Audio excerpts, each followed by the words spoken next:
Imagine walking into a room where your presence used to dissolve into the background. People talked over you. They ignored your thoughts. They laughed a little too loudly when you tried to speak, not because you were funny, but because they weren't listening. You weren't a threat. You weren't a leader. You were just there.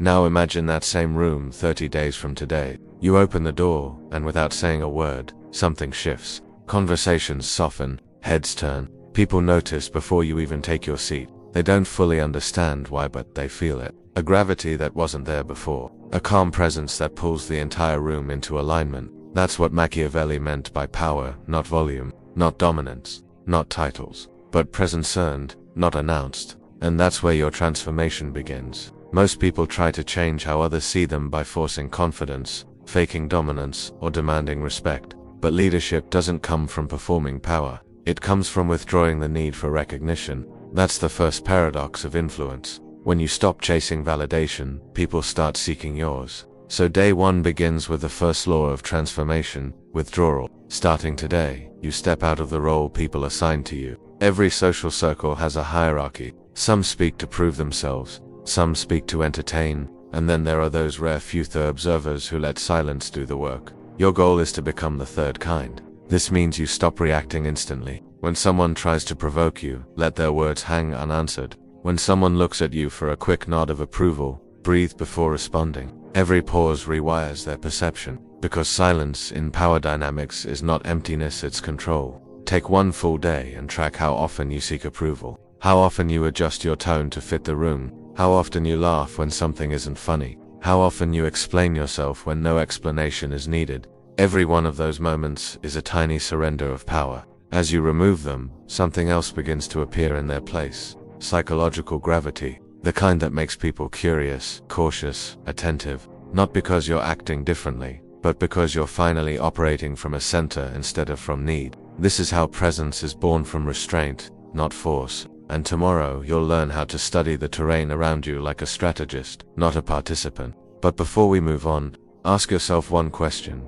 What version of you are people meeting, the one they shaped, or the one you choose? If you think silence was powerful, wait until you discover what happens when you start mapping the invisible power structure in every room, and learn how to bend it without saying a word. Now that your silence has weight, you step into week 1's second phase, studying the ecosystem. Most people enter a room trying to be noticed. Leaders enter a room trying to understand. Machiavelli believed that you cannot influence a territory you haven't mapped. And every social environment, your workplace, your friend group, even your family, has an invisible order running beneath the surface. Your job this week is not to speak more. It's to observe more deeply than anyone else ever has. Start with something simple. Watch who people look at before they speak. That glance reveals everything. Who they respect, who they fear, who they need approval from. You'll notice the room has gravitational centers, people who pull attention without effort. They're not always the loudest. Sometimes they're the ones leaning back,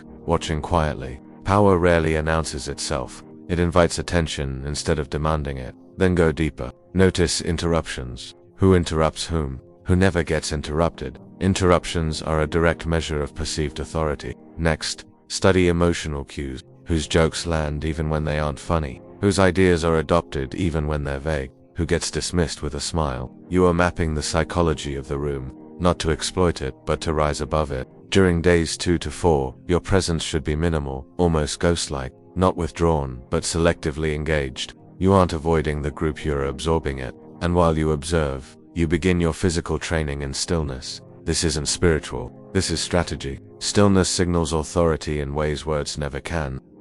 Generals in war rooms don't fidget. CEOs don't squirm in their chairs. Those who control the room control themselves first. Practice these 3 habits every day. 1. Pause for 2 seconds before responding. It gives the illusion of careful thought, even when you already know the answer. 2. Reduce unnecessary movement. No shifting feet, no tapping fingers. Calm bodies project calm minds. 3. Slow your speech by 20%. Not to sound dramatic, but to sound deliberate. When you slow down, others slow down with you. When you hold back, others lean in. People instinctively trust the energy that feels By day 5, discomfort will creep in. You'll feel the silence stretching. You'll be tempted to fill it. Don't. That tension you feel. It's your old identity dying, the reactive version of you, the one who tried too hard, who blended into the noise. Let it die. because the person you're becoming does not chase attention. They pull it. And tomorrow you begin building something even stronger, the internal immunity that makes you untouchable.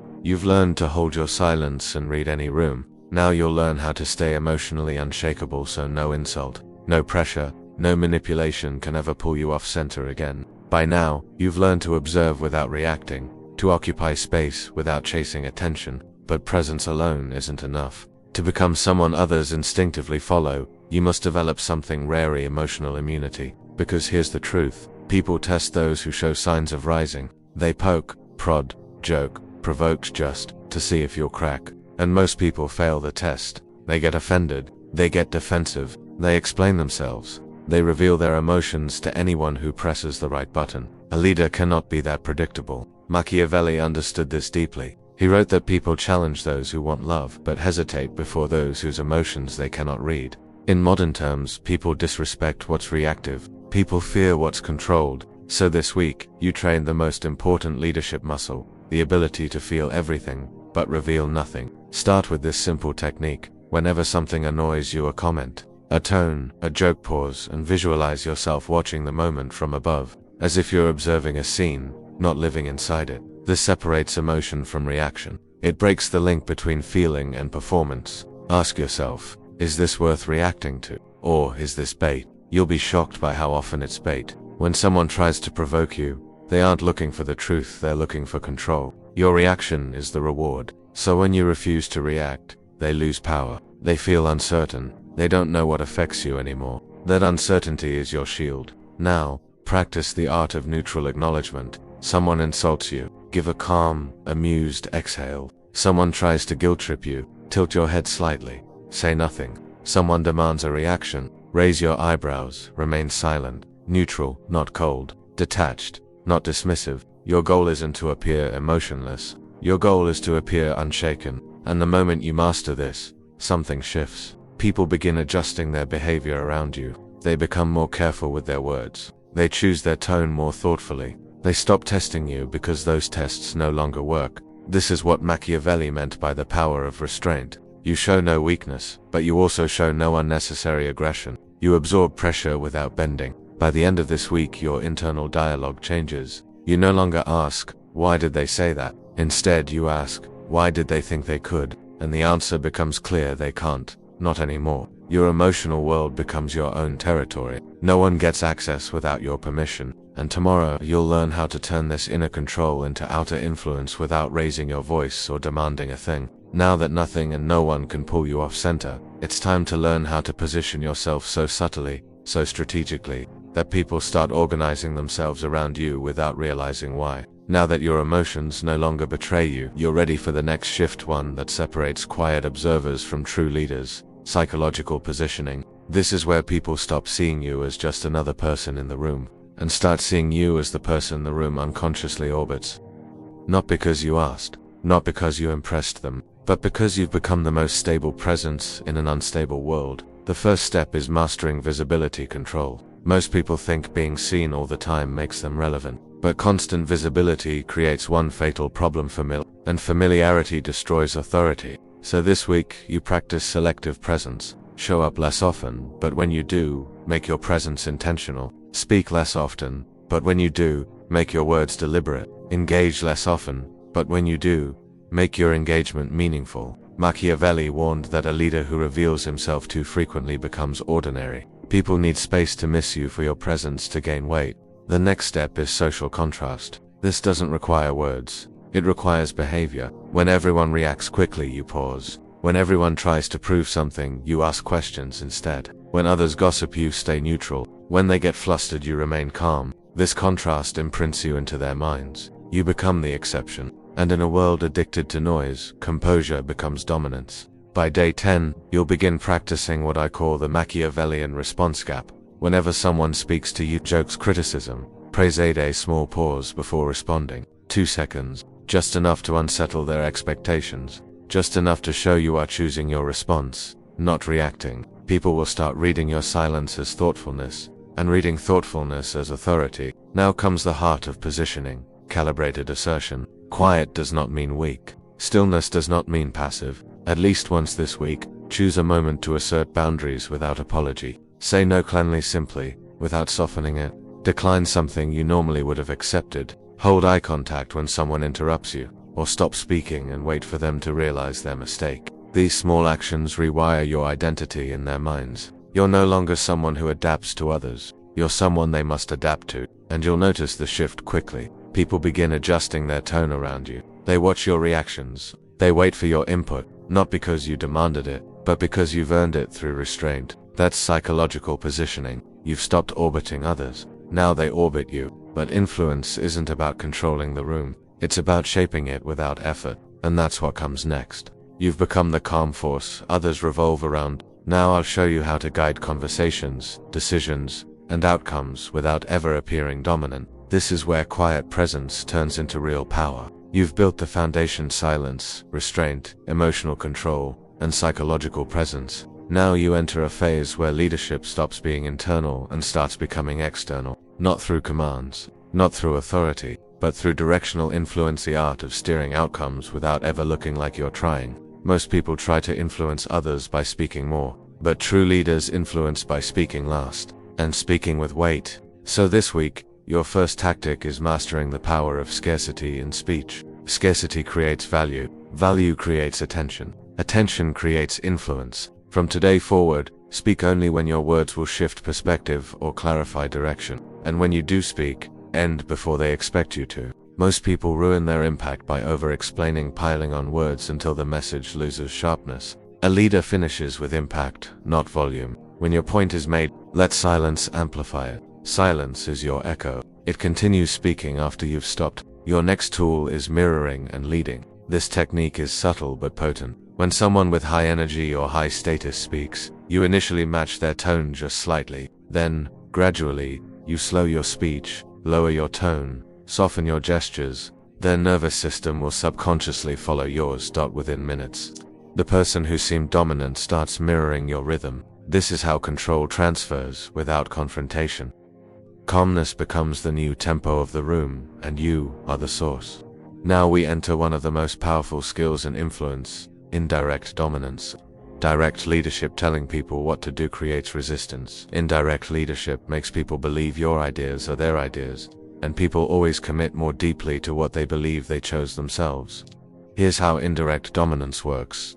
Instead of saying, "We should do it this way," you say, "I wonder if it might work better like this. What do you think?" You plant the seed, then step back. Let them water it. Let them claim it. When they finally say, "Actually, we should try that," you nod. They follow without feeling led. That is Machiavelli's highest form of leadership: guidance without resistance. Next, we refine one of the most important tools of influence: frame control. The frame is the invisible structure that defines the meaning of every interaction, and the person who controls the frame controls the conversation. Quietly, before responding to anything, filter it through 3 silent questions. 1. Is this a trap for emotional reaction? 2. Will responding strengthen my position or weaken it? 3. Does silence have more impact than words here? Most of the time, silence wins. As you apply these tools, people will start treating your presence like a compass. Your reactions set the tone. Your silence sets the pace. Your approval, whether spoken or implied, begins shaping decisions. Not because you fought for control, but because you became the calmest center in the room. And tomorrow, you'll learn how to anchor this influence permanently, so, even when you walk away, the room still behaves as if you're standing inside it. You've learned to guide people without force. Next, I'll show you how to craft a personal code so strong, so consistent, that your presence becomes a standard even when you're not around. Influence means people listen when you speak. Leadership means they change direction because of you. But the highest level, the level Machiavelli admired, is when people follow your standard even when you're not there. To reach that level, you need something most people never build: a personal code. A code is not a moral list. It's not inspirational quotes. It's your identity in action. A consistent pattern of behavior so unmistakable that others instantly know what to expect from you. Machiavelli called this the illusion of constancy, not because it's fake, but because true leaders appear constant even when they're readapting inside. Your code should contain 2 to 3 traits that define how you move through the world. Not what you wish to be, but what you realistically choose to embody.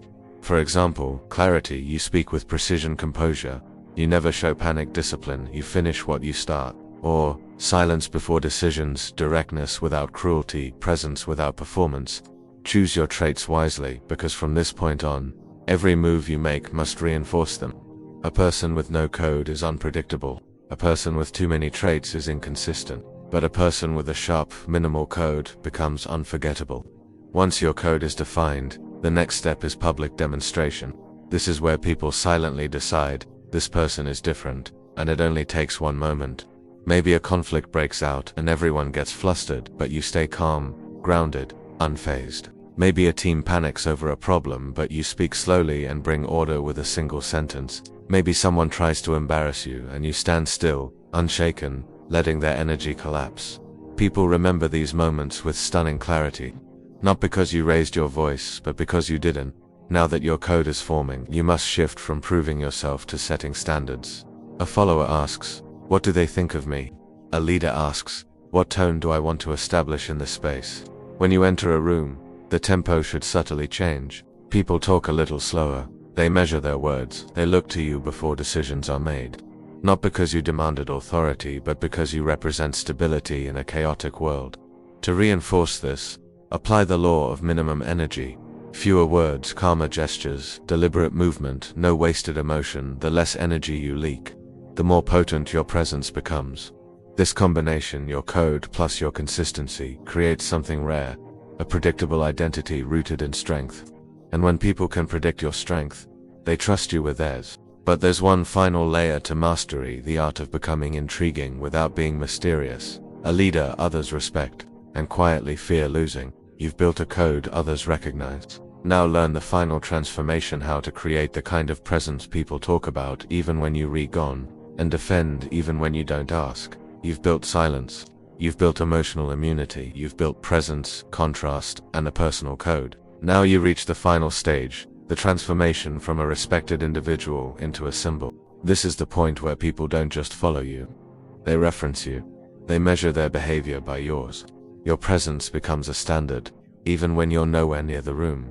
This level of influence is not loud, it is not aggressive, it is not demanding. It is earned through restraint, consistency, and control. The first step is mastering strategic mystery. Not artificial mystery, not edgy silence, not vague behavior. This kind of mystery is built on restraint, on choosing what not to reveal. In a world where everyone overshares their emotions, their opinions, their insecurities, you become powerful simply by showing only the top 10% of your inner world. People respect what they can't fully predict. They admire what they can't easily access.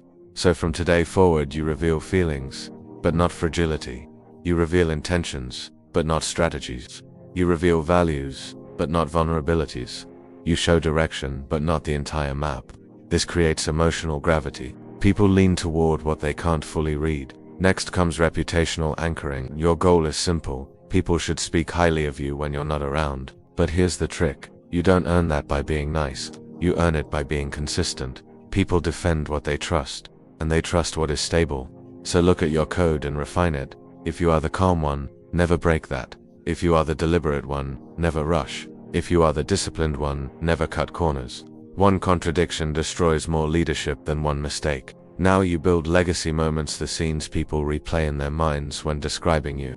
This doesn't happen by acting dramatic, it happens by acting different. When others panic, you stay measured. When others get emotional, you stay centered. When others argue, you summarize with clarity. When others look for approval, you rely on your own judgment. These moments become the stories they tell about you. She never loses her cool. He always knows what to say. They don't talk much, but when they do, everyone listens. Finally, you must understand Machiavelli's last principle. Power must serve purpose, not ego. If you use your influence for vanity, it collapses. If you use it to stabilize environments, to guide, to ground, to bring clarity, your authority becomes unshakable. By the end of this final phase, you'll notice something subtle and profound. People adjust themselves when you arrive. They speak more carefully. They act more thoughtfully. They behave as if your presence is still in the room, even when you're not. And that's when you know you're no longer just a person. You're a standard. You're a symbol. You're someone others rise to meet. 30 days ago, you walked into rooms where no one looked up. Your words passed through conversations like smoke, visible for a moment, then forgotten. You blended in. You played small. You reacted, explained, justified, and hoped anyone would finally recognize your potential. But quiet potential never built empires. Quiet presence does. And now you've built exactly that. Look at who you were, and look at who stands here now. You no longer rush. The world rushes around you. You no longer react. Others watch your reactions. You no longer seek validation. People now adjust themselves for your approval without even knowing why. This is the evolution most will never experience, not because they can't, but because they never choose the path of restraint, clarity, and self-command. You chose it, and it changed everything. In your silence, you found control. In your emotional stillness, you found freedom. In your discipline, you found identity. In your presence, you found influence. You learned to study the social battlefield before stepping onto it. You learned to speak with intent instead of noise. You learned to assert yourself without confrontation. You learned to influence without demanding. You learned to wield power without ever needing to show force. That's what Machiavelli truly meant by mastery, not manipulation, not deception, but sovereignty over your own energy, energy so stable that it bends the world around it. You've become someone whose silence is heard before the first word leaves your mouth, someone whose presence sets the emotional temperature of the room, someone whose boundaries don't require explanation, someone who no longer asks, "Do they respect me?" but instead asks, "Does this align with who I am?" This is the moment most people never reach, when respect becomes effortless. Not because you forced it, not because you demanded it, but because you built a version of yourself that commands it naturally. So the next time you walk into that same room, the one where no one once cared you were there, watch what happens. The noise drops, eyes shift, people sit up a little straighter. Your presence shapes the air, not because you became louder, but because you became undeniable. The journey isn't over, it's only beginning. From here on, you don't just enter rooms, rooms adjust to you, conversations slow for you, followers emerge around you. Not because you chased power, but because you mastered the only kingdom that matters, yourself. This is your emergence, your ascension, your new identity. Walk with it, own it, let it radiate. Because the version of you who once lived in the shadows is gone, and the world will never ignore you again.